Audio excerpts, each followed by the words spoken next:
Welcome to the next episode of Dude, Where's My Flashlight? Tonight we have the honored guest, Alonzo After Dark, coming from Chicago. How are you tonight, buddy?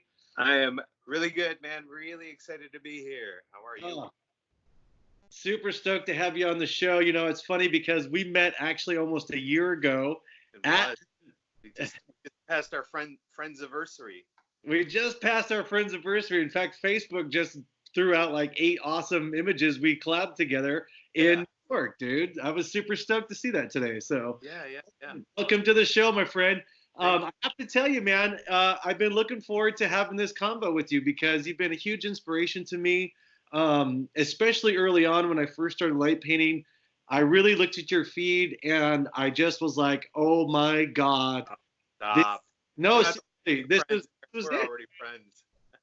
No, before I even met you. In fact, when we went to New York, I was a little bit nervous to meet you because I was like, oh my God, you know, this is gonna be like this, like Alonzo's gonna be there, and I was like, oh cool. And I was doing some tube spins by myself by then, but dude, when we first got together, we first, did that one where we did the American flag, I guess.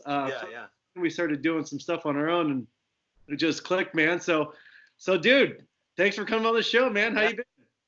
You know what's funny? I do the same thing with people that I haven't met in person. I kind of fanboy to myself, like, oh man, that's ethereal light, or that's like, and it's so and so, and I kind of I go through the same motions. It's cool because you see people's work and you don't really know the person, so there's a sort of anticipation of like how they are and who they are, and so I totally feel you on that, man. But thank you. It's an honor that you said that about me. I don't at all believe any hype. I'm just a fellow artist like yourself. So. Well, you're too humble, my friend, for the talent that is just exuding out of Chicago. And I want to talk about the Chicago meetup a little bit because you met some cool artists as well. So what tell me about the latest meetup you guys were just at. Yeah, so I'm an admin with Windy City Spinners, and we have a few folks that light paint in the city. Roach Bites, Clayton. I forget Clayton. Clayton's like one of the best people to do orbs, and he's got the weird like Instagram handle XX Clay something, but you know the work. Yeah. My good friend Lucio Prestige, and a bunch of other Chicago folks that were in the house. But specifically, we wanted to have the meetup to invite some local or some folks from out of state. Originally we're going to have some folks come in from Iowa and from Indiana. Blues Hole from Indiana was going to be with us, but unfortunately, the only person that came down was Chris. AOWBX, who you just had recently on the podcast. I saw that great up. And Chris is a super cool dude, like super talented. Love all the stuff that he does. We actually feature him a lot on Windy City Spinners. So it was fun. Normally when we have our meetups, we like to do a very open invite general meetup for, non-light painters to kind of see the work and to learn a little bit about Long Expo and light painting. And then afterwards, we'll have our little after party in undisclosed, possibly abandoned areas that tend to be a lot of fun to get into and to create. Because that's really, that I have to say with Chicago, Chicago's an awesome city, and I think we have amazing skylines. We have great architecture and an awesome lakefront, but we don't have a lot of the stuff that a lot of light painters have, which are open, accessible, dark, unlit areas. There's a lot of light pollution in town. So really to do really fun Long Expo stuff, you got to find either abandoned buildings or any interior studio spaces, warehouses where you have, complete darkness. So, but it was fun to be able to create in that environment. That's awesome, man. That's awesome. And you're shooting mostly in the city. One of the things that I think you've mostly inspired me. I look through your feed and I'm always like, dude, what is the one like awesome superpower that Zoe just absolutely is mastered? And dude, honestly, the one thing you've taught me was location hunting. You are the absolute master. When I met you, we were in the back of an Uber, and you were like, dude, look at this bird's eye view from Google Map here, and like this is where we're gonna stand. And you had like, it's like 158 yards to the subject. And we're gonna like, Yeah. it was like, oh my God, there's so much awesome planning into this, and it Right. really shows in your work, dude. So like, like when did you start doing like? Obviously, that leads into composition. So Right. your composition and your locations, dude, 1,000% awesome. Tell us about like how you find a location and what you think about before you even go out there. So just before I answer that question, I'm going to give you a little bit of background on myself. So I've been an artist for, I date myself here, but since college. So it's been 20 plus years since I've been an artist. So anything that I've the cool thing about being a light painter at this point in my life is that it's been a sort of an accumulation of knowledge that I've had as an artist for a pretty long time. And so through that, and prior to me being a light painter, I was a filmmaker. So I had written, directed, and done about 3 short films and a feature film, all within the span of a few years. And so I come from that background where details matter, composition matters, locations matter. So I appreciate that you pick up on that, because that's the one thing that I do pride myself on. I'm not and not because of lack of wanting to try. I don't do a lot of complex um light paint work that might be more considered on the upper echelon, although luckily in the last meetup I did dabble in some of that, and it was really good to really get creative there. But I like to work with what I have, right? And working with what I have is an eye for locations, because Chicago's a great city. I'd probably say it's one of the most photogenic cities in this country, if not in this world, because of our great architecture, our skyline. So I literally, and and it's funny, my wife will when we're out and about, and just like on a regular Saturday out shopping, I will see a bridge, or I will see an overpass, or I will see a park, and I'm like, I'm coming back here tonight after we put the kids to bed, and I'm going to location hunt, and I'm going to do some test shots, because my mind never stops when it comes to looking at locations and looking at where I can possibly find my next series of shots. And I literally did that last night. I was I was out at I did a shoot for pole dance studio, and on my way back home I was like, I'm gonna go stop off at a couple of spots because I need to plan out my next series of shots. Well, it's so important, Zone, and I can't say thank you enough for teaching this community the importance of this, because you get out there and you got the model with you, you got maybe a couple of models with you, you've got an assistant, you've got maybe it's just you, but you've got other people's time on your hands, and the more you have planned per se, not necessarily maybe the light painting, because there is a little bit of artistic, improvisation at the last minute. I love that. But as far as the composition, that could really save some time. And as we get into the winter months, which obviously we're in November now, it's Right. not that warm outside. So no one's going to be standing around being like, oh, what do we do next? And everyone's going to be like, you like, oh, you're the captain of the ship. You should have a plan. It's like, yeah, yeah, it is. To me, it's about really taking initiative. When you're out, and things always change, right? Your environment might change. You may get somewhere and you might see especially in the city, I might have some really nasty overhead light that's really killing the vibe. So you really got to have an eye for what works, and be willing to take those risks, and to me, that's part of the fun with light painting, is that you're creating something, and to me, it's just not just the light. It's the light, it's the model, it's the location, it's the composition. There's a lot of creativity that you can do without the light, in just a simple basic light, and that's why I love the light tubes. I mean, the person that is our common denominator, right? The master, the Jedi master, Eric.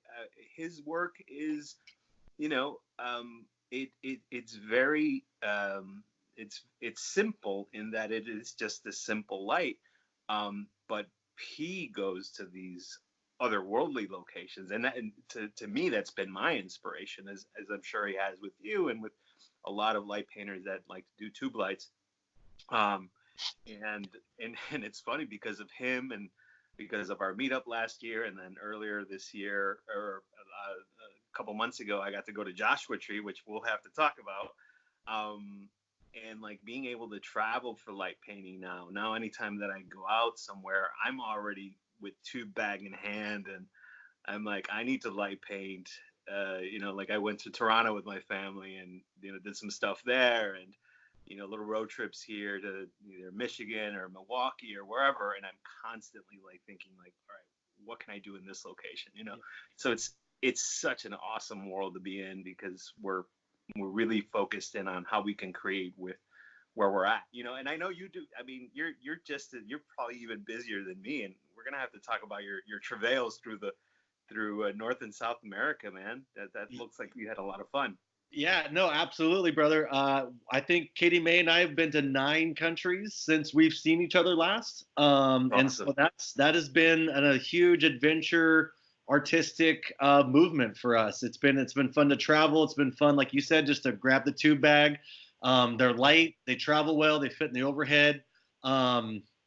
Yeah, I mean, you can just literally walk out with a flashlight and a tube, and you could be making beautiful art. So you need your tripod and your DSLR and all that stuff. But right.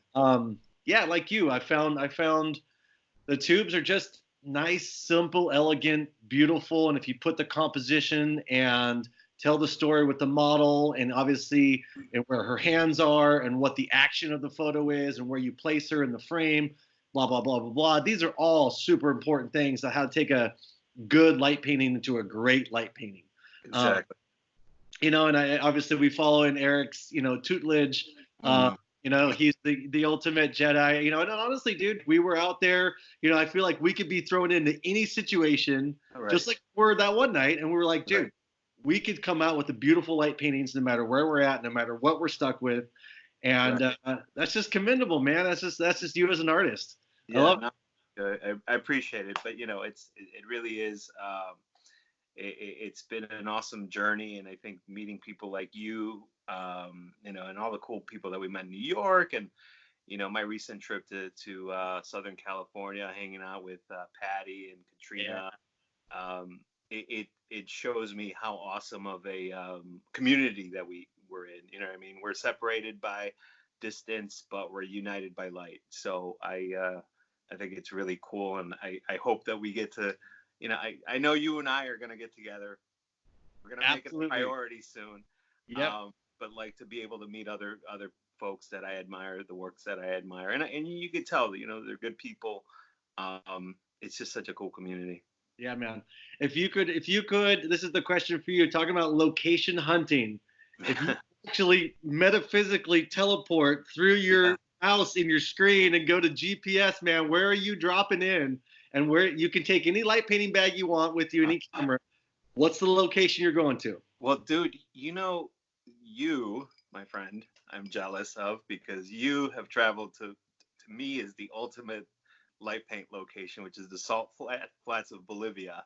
Yeah. I would love to go down there, and I've heard that unfortunately now with the political situation over there, things might be changing. I know that they're going to start allowing more mining there, so hopefully it doesn't completely destroy the habitat, the landscape. But I would love to go to the salt flats. But really, I mean, beauty is where you find it. I think any location is a dream location. I being a Joshua Tree, it blew my mind away, blew my expectations away of how cool of a location that was. The serenity of nature, and just really being able to create so much great material in such a short amount of time, but your creativity flows when you're out in nature. I feel like I think in the city there's a lot of distractions, a lot of lights, a lot of things happening, but when you're out in nature, it's a different feeling, so I would love to do more. And you and I are lucky that we live in the United States, where we have the largest collection of beautiful national parks and landscapes. So it's going to be my eternal lifelong goal every year to travel to at least one national park and light paint and do some fun stuff. Yeah, man. I mean, that's been our goal. We bought an annual park pass, and we've been using it. Bought a van in June. I'm not sure if you knew this, but we've been just vanning around. We got all the camera equipment in the back. Yeah, I'm just pulling over. We see a waterfall. We hike to it. We Google. We locate. We location hunt a little bit ourselves, thanks to you. And we figure out, what time photo pills. Let's send a shout out to them because that can tell you a lot about when the moon's rising, where the Milky Way is, when the galactic center's open. I use that a lot. Yeah, we actually literally just pulled in 20 minutes ago from Joshua Tree. It was our second time out there. We got rained on 48 hours straight. Oh no. Yeah, so I was a little bit disappointed, but here's the good news though. In the rain, I always do artistic walks, much like you do. Not necessarily location hunting, but it is actually a creative flow for me where I go out and I take a picture in the daytime with my iPhone even. Right. And then I'll say something like, hey, I want to turn this huge rock boulder into a dinosaur, or like I'll turn it in, like I'll draw fangs on it. I'll really do the cool, and I'll put hair on it. I'll do something creative where I can come back to that and so I've got like 20 awesome light paintings that I like to get done. So I just got to have some better weather and some cool compadres to come help me with these big projects. Well, I think we need to plan a future trip over there, my friend. I definitely think so, man. So we're thinking Chicago, March of 2020. Yeah. Are you saying that based off my recent post? Of course. I mean, yeah. I mean, so. All right. Awesome. Actually, so it's a good segue because I did want to throw that out there to our podcast listeners. Absolutely. I would love to host you and all of our friends around the country and around the globe that are interested in coming down to Chicago. I am working on some details here.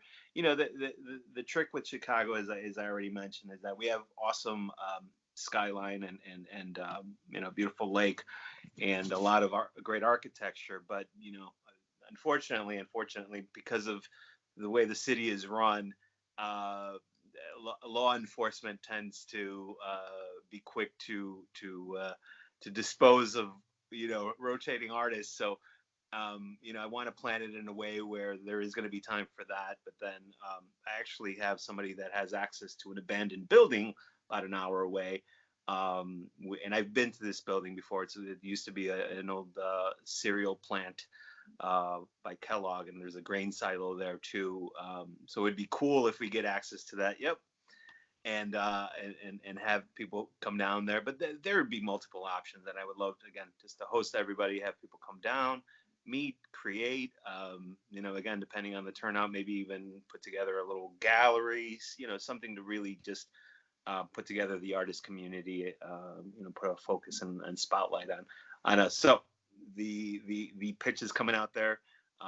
We're probably looking at end of March, early April. So I think the best way to gauge interest is going to be maybe throw a group chat together with some of the regular folks and see what people think. And if there's enough interest, then we'll pull the trigger and get you guys down here. That sounds awesome, man. Yeah, and we're hopefully looking forward to seeing you out in Denver for the Meteor Jam meetup. Yeah. I saw Dan's putting that together for September of next year. So that is in pencil on the calendar. Yeah, it's amazing how these meetups, it's not just a collaboration of just artistic skill, but it's honestly, for me, it's almost more important to actually have these dialogues, have exactly the conversation that you and I are having.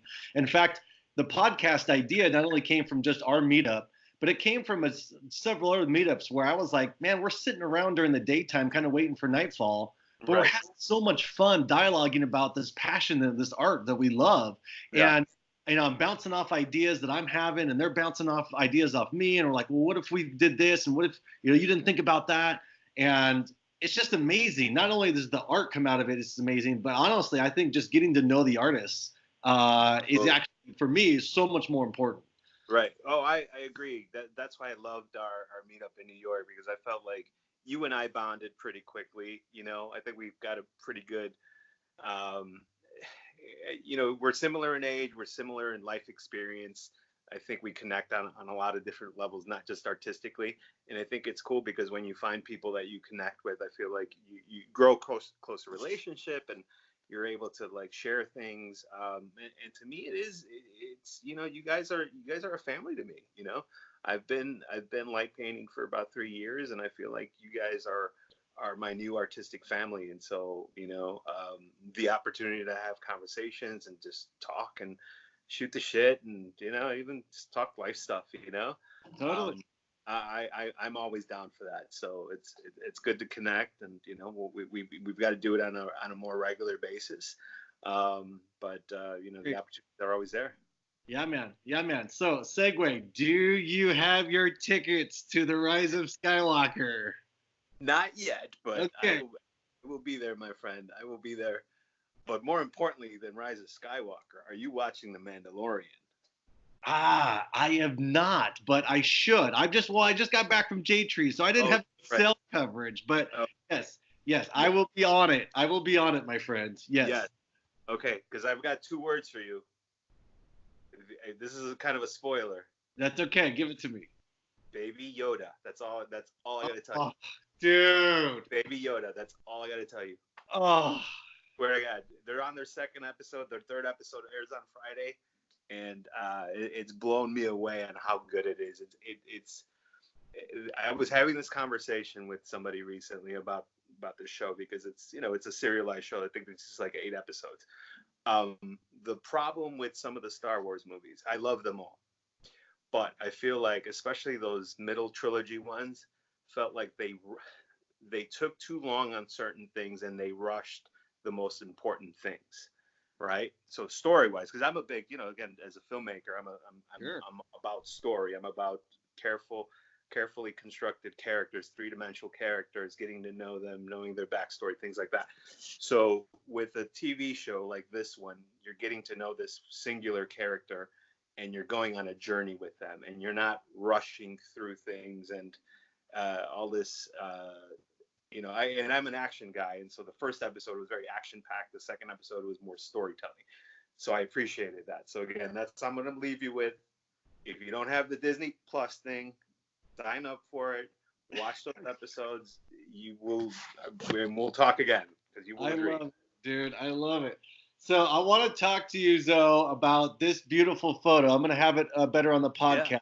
But this photo, of all your photos, really, really, really, really talks to me. It really speaks to me, and it goes back to you in your caption of this photo, saying, "Hey, when I went back to the same location, I just love doing this because I'm better as an artist. I've grown, and I know the composition." Walk me through the differences between your first picture there and then this picture when you came back and absolutely grand slammed it over the V wall, dude. Well, thank you for the very kind. I think again, it's just a lot of the things that you go through as an artist. You look at things through a different filter. So I really like that location. It's a pedestrian bridge that's really unused, and it's off a really commercial street. So I found just the location itself to be pretty intriguing. And then obviously all these like leading lines, the bridge structure is very compact, but at the same time there's a scale to it. So when we shot it the first time, first off, I was using the Magilite, and I had the Magilite for a while, as what I thought would be the replacement to the tubes, but then I learned that it was not a replacement, and then I started learning a little bit about the backstory, which I don't know. I'm doing a little bit of drinking right now, so maybe by the end of the podcast, I might, That's okay, buddy. spew some of the stories here. Sure. But we'll just leave it at this. That I felt like the Magilite wasn't. I went back to the tubes, and especially once Eric started selling his tubes. Yeah. And I wasn't using my homemade tubes, that I was producing a better light. So first of all, just from the standpoint of just shooting it with what I felt were better tubes. And then the person that I used in the first shot, and she's super cool. I worked with her before. She's an actress and a model, and I think that she's an awesome model, but she wasn't I don't think she was prepared for the type of shoot that we were doing the first time around. And just because, again, and not through her fault or anybody's fault, but I just felt like I needed to use somebody differently. And that night, I was doing a shoot with AirFit, which is the aerial fitness studio. And so one of the gals that I was working with, I had approached her beforehand, and I was like, "Oh, if you don't have plans afterwards, you want to hang out afterwards, we can shoot a couple spots around the city." And she agreed, and she came prepared, and she killed it. So I think to me it was just a combination of um, coming back there a year after, probably a little bit over a year after I shot there the first time, much more confident with how I would spin my tube and using the tubes, having a model that, was, I wouldn't use the word athletic, but she was more prepared to sort of pose for this, especially since we had just gotten off the shoot. And then, again, once you approach a location, like I approached, there's been a couple locations that I've approached multiple times, and I feel like every time I go back, because I already know the location, I can go back and figure out the best angles. So that to me was the path, and again, it's just a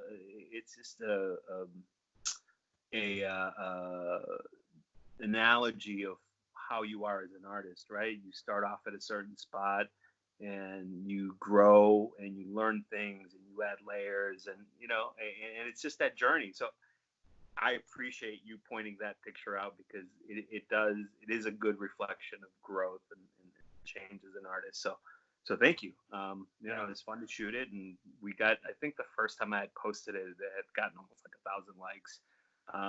Which likes schmikes, but it's always good to get recognition on work that you feel good about. Absolutely, brother. And I want to segue, not to, I thank you. That was amazing. You found this model at AirFit. How did you find AirFit in general? Mm, Did they approach you? As artists, we're always looking, as light painters specifically, right, how do we number one, put on workshops? How do we get involved with commercial work for this right. beautiful. So tell us a little bit about that, because I think there's a lot of light painters in the community that are looking to maybe do something like this.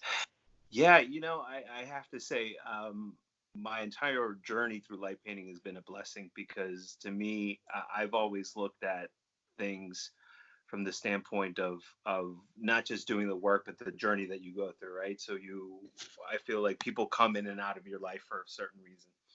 I'm gonna, again, not to throw a long-winded story, but I feel like I have to explain the whole background on how I got to that point. So about 2 years ago, there was a young woman that had approached me just through DM, about my light paint work, and she's like, "Oh, your work's cool.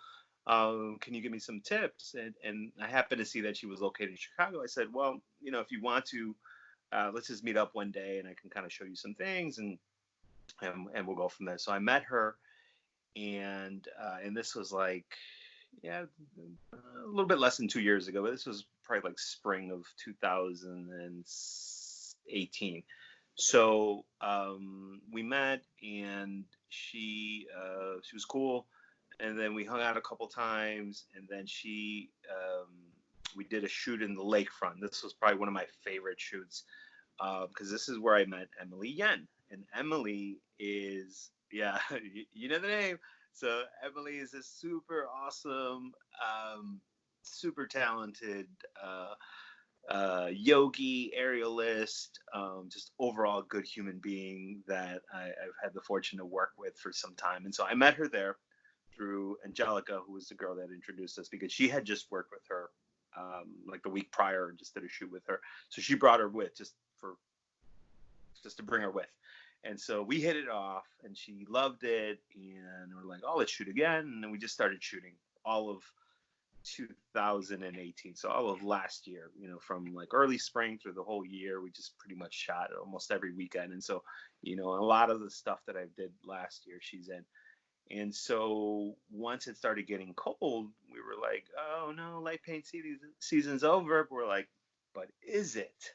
And No. so she happens to be an instructor at Airfit, and so we did a couple shoots there just for fun. And the first couple of times it was just a couple people, and then the third time there was just like this gaggle of ladies that just showed up, and I was like, whoa, this is kind of intense. Fun shoot, but yeah, it from there it just kind of developed, and then the studio owners contacted me, and they have multiple locations. So this year I shot at four of their locations, and then just they were just kind of come as you go. We would work with about 10 of their students and just do these shoots. And then I haven't made this official announcement. I think I maybe put it out there, but the CEO of Aerial Fitness got in touch with me, and she offered me a contract to shoot all of their locations for 2020. So I will be traveling to Charlotte, Phoenix. I did LA last year, but I'm hoping to go back because that was a ton of fun. Denver, New York, Alaska. So it honestly, it's just a blessing and an opportunity. And I think the part of the reason why I was able to sort of land this gig is, and I hate to sort of toot my own horn, but I feel like there's a level of professionalism that I bring to the table, not just the artistry. I bust my ass. I work really hard. And it isn't to show off. It really is just a reflection of my personality. Like I'm constantly hustling. I go to sleep at 1 a.m. and I wake up at 5 a.m. I don't, whether it's I've got a regular day job, I've got kids, I've got a home life, I've got all these things, but I've got artistic life. And so I'm constantly working, constantly hustling. So I think that was recognized. And then just a level of professionalism. So I think now that I'm done with the story, to sort of answer your question, I think that it is really incumbent on, artists and any light painters that are really interested in doing commercial work to get a good sense of themselves, not just as artists, but business professionals, have a professional website, curate your material, make sure you have a clear message, have a clear vision, and avoid, any kind of drama publicly with things. I think that always helps. Although sometimes I like to stir the pot a little bit. Yes, we do that. Have fun. But I think those are the things that really attract businesses, and I think that for us, and I know that you've done some stuff too, and obviously, commercial work is some people might be on the fence about it. Some people might be purists and want to just kind of do things for the art, which is great. But making money and traveling for the work, I don't see absolutely anything wrong with it, my friend. I don't either, my friend. We're so proud of you, dude. Cheers. Yes, cheers, man. That's awesome. And I want to something you said that really fascinated me was your professionalism, and I noticed that as well when I was around you, how you orchestrated the set, how you worked well with people that maybe didn't know exactly what they were doing. And I think when I was watching your behind the scenes, which actually is in your profile, I think you can go to the scenes of your stories. Yeah. I was amazed, brother. I was so inspired and amazed that you could put on this workshop there at AirFit, and people that have never picked up a light tube before are literally making beautiful images because you are such a good teacher. Your sons are so lucky to have you. And this is amazing. So can you walk us through, because you're having such success with these workshops, and I want to plug the next one because you're going to have one hopefully sometime soon for these people. Yeah. Can you walk me through what you're saying to somebody new?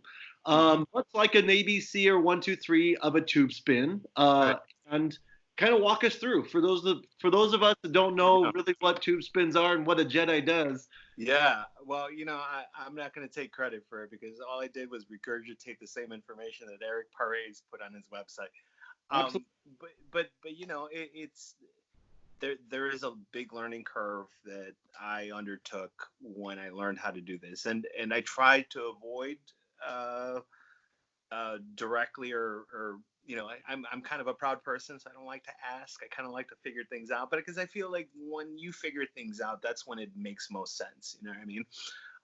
But I do feel like there's condensed knowledge that I can give people. Like, for example, we did this.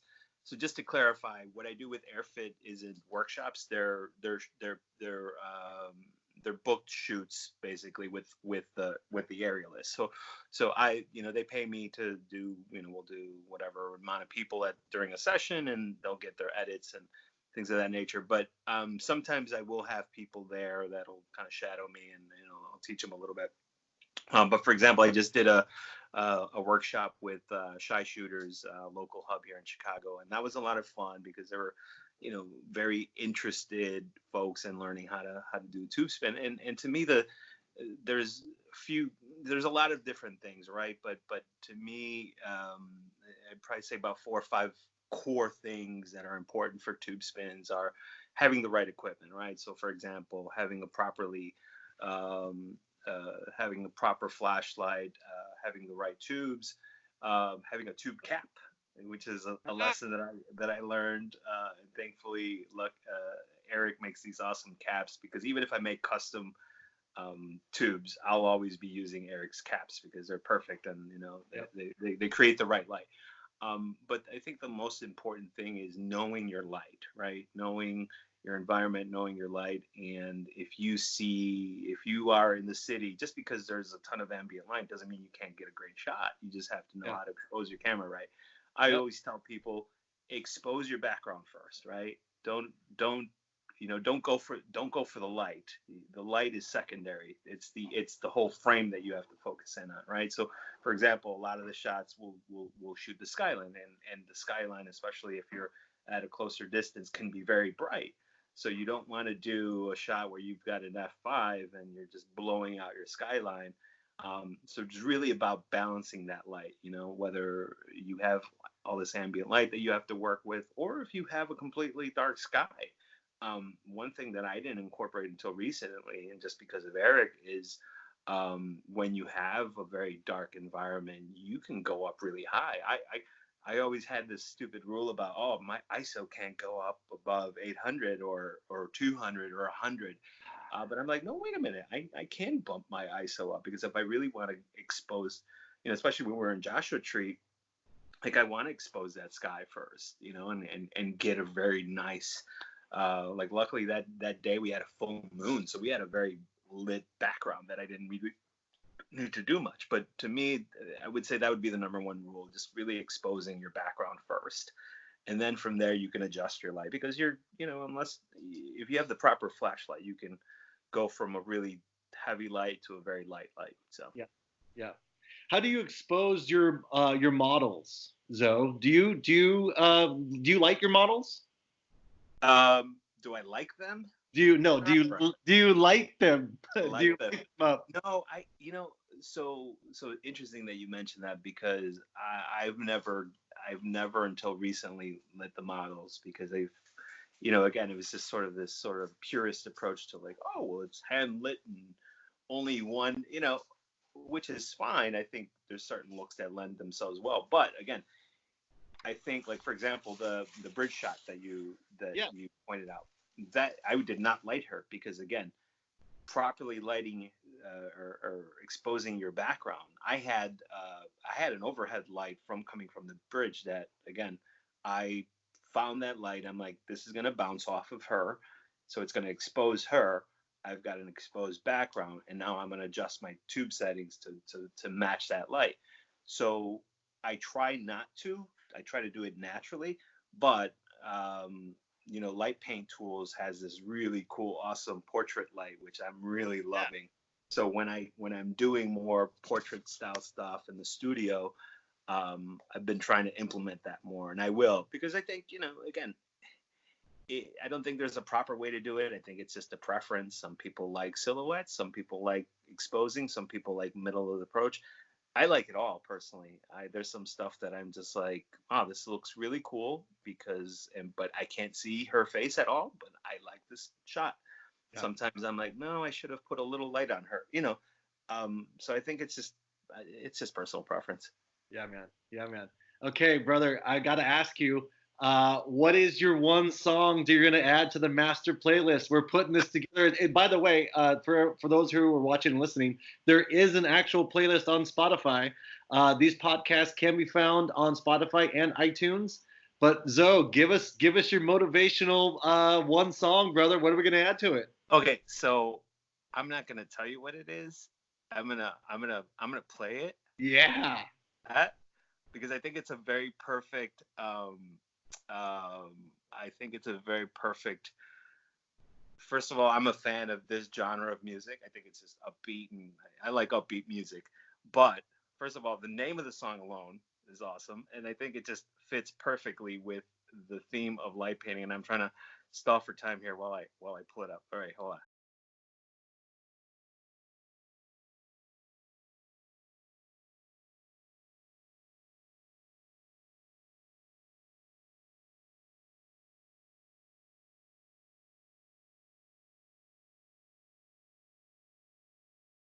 I think would be a great song to add to that playlist. Brother, that is spectacular. Thank you so much, man. I got to ask you one final question, Zoe, as we got to wrap this up. Obviously, we didn't get to nearly any of the stuff that I'd like to. This is part one of many that we're going to have you back on the show.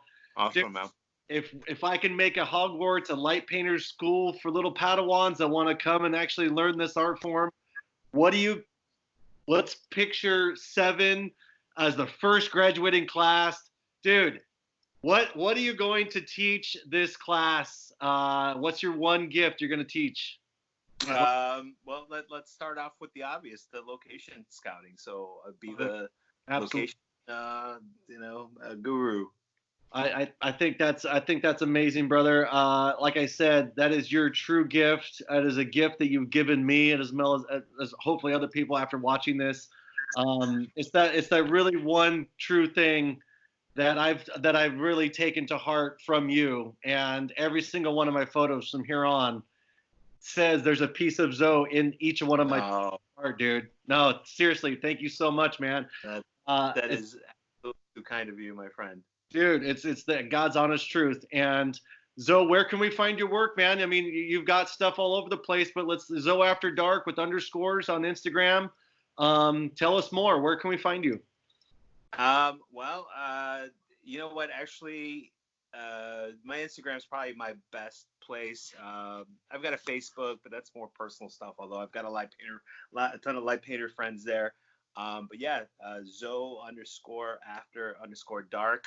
I had a website. I kind of shut it down. I don't know why. Yeah. It's like not really using it. Although I get a lot of business inquiries there, but I may retool it. I don't know.